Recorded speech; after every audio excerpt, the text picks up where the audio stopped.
বিসমিল্লাহির রহমানির রহিম। সম্মানিত দেশবাসী, আজকে আমাদের বাংলাদেশে একজন হলো বাংলাদেশের জন্য আশীর্বাদ স্বরূপ এসেছেন, তার নাম হলো ডক্টর ইউনূস স্যার।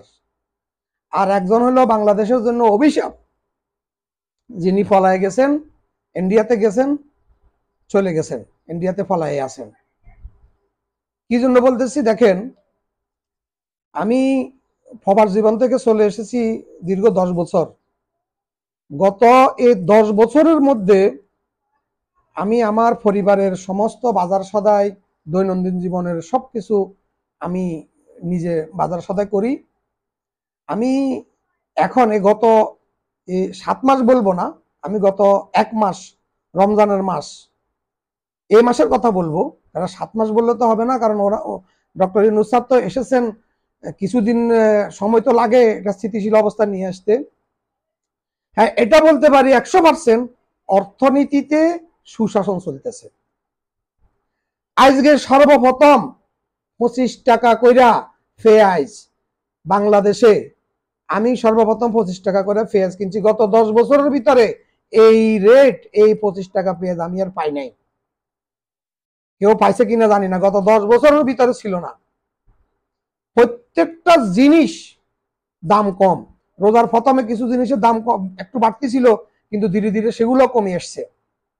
আপনার সোলার দাম কমছে, চিনির দাম কমছে, প্রত্যেকটা জিনিসের দাম মাশাআল্লাহ। সবজি তো, গ্রিন ভেজিটেবল, এগুলো তো একেবারে ক্রয় ক্ষমতার মধ্যে মানুষের ভিতরে। চাউলের দামও মোটামুটি স্থিতিশীলতা আছে, আর তেলের দামও বাড়তে দেয় নাই, এমআরপির উপরে যাইতে দেয় নাই, এমআরপির মধ্যে রাখছে। এখন দেখেন, একজন ব্যক্তি, এই বাংলাদেশের ছাত্ররা তারে আবেদন ইনভাইট করে নিয়ে এসেছে, তাকে সরকার প্রধান উপদেষ্টা হিসাবে নিয়োগ দিয়েছে। আমি দোয়া করি তার জন্য, আল্লাহ হায়াত দান করুক ডক্টর ইউনূস স্যারকে, দীর্ঘজীবী করুন। এবং উনি যদি আমাদের এদেশে, যদি উনি কর্ণধার হিসাবে কিছুদিন থাকতেন, এদেশের মানুষের অনেক উপকার হতো। আমি একটা দল করি, আমি বিএনপি করি, আমি বিএনপি সমর্থন করি, কিন্তু আমার নিজের দলের প্রতি আমার গ্যারান্টি নাই যে আমার দল এই এরকম সুশাসন অর্থনীতিতে দিতে পারবে কিনা। কারণ বাংলাদেশের জন্মলগ্ন থেকে কোনো দলই অর্থনীতিতে সুশাসন দেয় নাই, অর্থনীতিতে দুঃশাসন দিয়েছে। অর্থনীতিতে যদি দুঃশাসন দেয়, দুর্নীতি যদি একেবারে সর্বগ্রাস করে ফেলায়, তাহলে দেশের উন্নতি হয় না, সাধারণ মানুষ সুখে শান্তিতে থাকে না। এখন রাজনৈতিক বিবেচনা কি হতে পারে হয়তো বলতে পারবো না, সময় ওনাদেরকে দেওয়া যাইব কিনা সেটা জানি না। তবে সমস্ত দল মত নির্বিশেষে ওনাকে একটু সময় দেওয়া দরকার। আশা করি উনি সংস্কারগুলো যদি করতে পারতেন আরো ভালো হতো। এখন প্রত্যেকটা মানুষকে জিজ্ঞাসা করেন, প্রত্যেকটা মানুষ বলবে জিনিসপত্রের দাম কম, কাপড় চোপড়ের দাম ক্রয় ক্ষমতার মধ্যে, দৈনন্দিন খাদ্যদ্রব্যের দাম ক্রয় ক্ষমতার মধ্যে। Super, super, he is a great man, doctor Yunus is great man, great man, no doubt, there is no any doubt to Dr. Yunus. He is a great man, he is a great man, superman, super, but need more time, need to more time for him. আর যে ষড়যন্ত্র doctor Yunus sir আসার পর থেকে এই বাংলাদেশে, আমাদের দেশে যে ষড়যন্ত্রগুলা চলছে, যারা এদেশ থেকে পলায় গেছে আর যারা ওই শেখ হাসিনার সমর্থন করে, ওদের ভিতরে অনেক পার্থক্য। সমর্থক তো বিশাল একটা সংখ্যা মানুষ সমর্থন করে, আওয়ামী লীগ করে। উনাদের এই বিবেচনাটা উনাদের নাই যে উনাদের নেত্রী যদি উনাদেরকে ভালোবাসতেন, তাহলে উনি উনার শুধু পরিবার পরিজনদেরকে নিয়ে ভাগি গেছে, বাকি কোনো নেতা কর্মীরে নিয়ে ভাগে নাই। পরিবারের, উনার পরিবারের আত্মীয় স্বজনের ভিতরে 100 জনের ভিতরে একজন লোকও দেশে নাই। সবাইকে 2-3 দিন 4 দিন আগে থেকে দেশ ত্যাগ করাইছেন। উনি সর্বশেষ 5 তারিখে দেশ ত্যাগ করছেন। উনি যদি নেতা কর্মীদেরকে ভালোবাসতেন, হ্যাঁ বলতেন নিজাম আজারি তুমি কিছুটা সেফ হয়ে যাও, ওবায়দুল কাদের তুমি সেফ হয়ে যাও, আনিসুল হক তুমি সেফ হয়ে যাও, কেউ কারোর হতে বলে নাই হাজী রহিমুল্লাহ তুমি সেফ হয়ে যাও, কেউ উনি সেভ করে নাই। উনি আস্তে টপ করে চলে গেছেন ওনার প্রিয় দেশে, উনি স্টপ করে চলে গেছেন। তাহলে উনি তো ওনার নেতা কর্মীদের ভাবে নাই, নেতা কর্মীদের জন্য ভাবে নাই, ওনার নেতা কর্মীরা কেন ওনার জন্য পাগল, এটাই আমার মাথায় ধরে না, এটাই আমার মাথায় ধরে না। এখন ওখান থেকে বসি ষড়যন্ত্র চলতেছে, কত ষড়যন্ত্রর মুখ যে আমরা দেখলাম, আনসার আন্দোলন, হিজলা আন্দোলন, তারপরে গার্মেন্টস আন্দোলন, সর্বপ্রথম তো শুরু হয়েছে পুলিশ প্রশাসন থেকে আন্দোলন, পুলিশ আন্দোলন, তারপরে ডিসিএসপি আন্দোলন, তারপরে সচিবালয় আন্দোলন, তারপরে একে একে রিক্সা আন্দোলন, মানে কি আন্দোলন বাকি নেই। সর্বশেষ ষড়যন্ত্র হিসাবে ট্রাম্প কার্ড হইল আপনার এসকন দিয়া, হিন্দুদেরকে দিয়া এই আন্দোলন করি বাংলাদেশের বদনামি করার জন্য উঠে লেগেছে ভারতের একদিকে সমস্ত মিডিয়া বাংলাদেশের বিরুদ্ধে মিথ্যা অপপ্রচার চালাচ্ছে, আর এদিকে হিন্দুদেরকে উস্কে দিতেছে, তোমরা এদিকে মিছিল মিটিং, এই ইসকনের মিছিল মিটিং করো।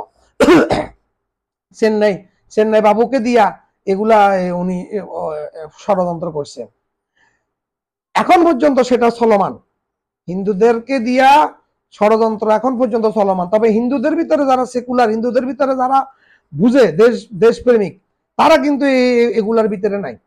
কিন্তু কিছু আছে হিন্দু, ওরা দেশপ্রেমিক না, ওরা বাংলাদেশ না, ওরা জন্ম বাংলাদেশে কিন্তু স্বপ্ন দেখে ভারতের, ওরা ভারতে যাবেও না, এই দেশে থাকবে, ওরা স্বপ্ন দেখে এই দেশ কখনো ভারতের অংশ হবে। হাজার হাজার লক্ষ লক্ষ হিন্দু আছে এরকম, ওরা স্বপ্ন দেখে বাংলাদেশ ইন্ডিয়ার হাতে যাবে, আমরা ইন্ডিয়ার অংশ হব। ওরা এই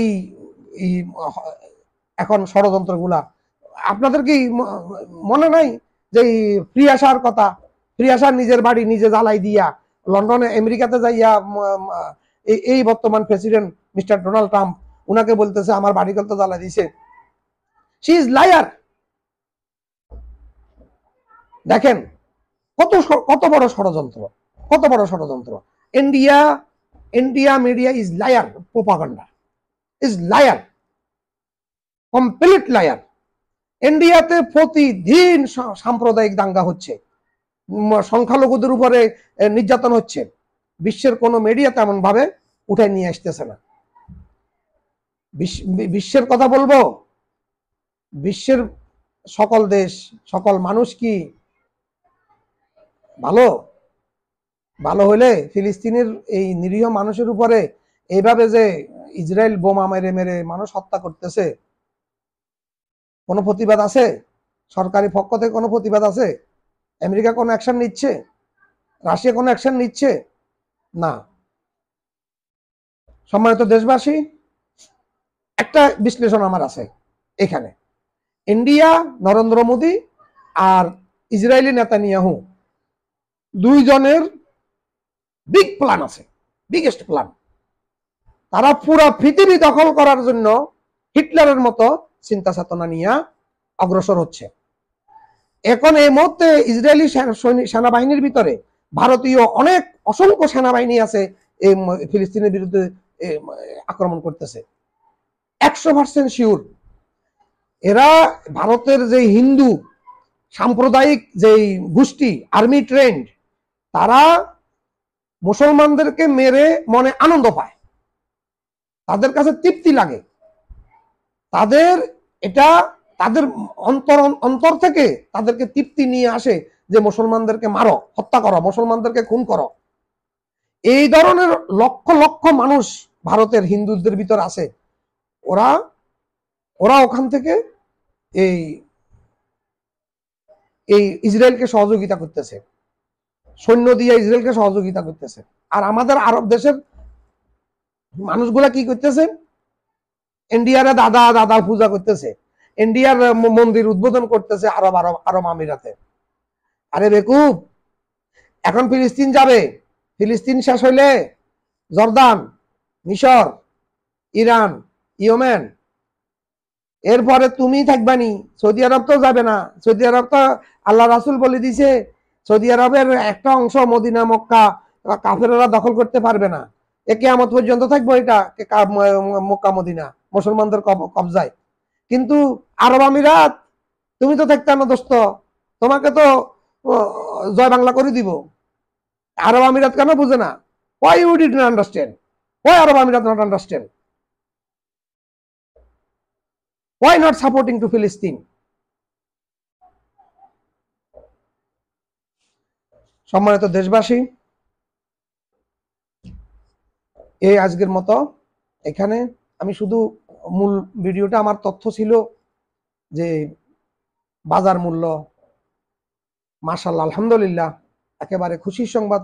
বাজার মূল্য একেবারে আমাদের ক্রয় ক্ষমতার মধ্যে, সাধারণ মানুষ হিসাবে আমি অন্তত বলতেছি যে আমি অন্তত স্যাটিসফাইড এই সরকারের অর্থনীতির সুশাসনে। এখন বাকি প্রশাসনিক, রাজনীতিক বাকিগুলা যদি একটু যদি ওনারা যদি স্থির করে নিতে পারেন, super super hit doctor Yunus sir, super hit. Thank you very much.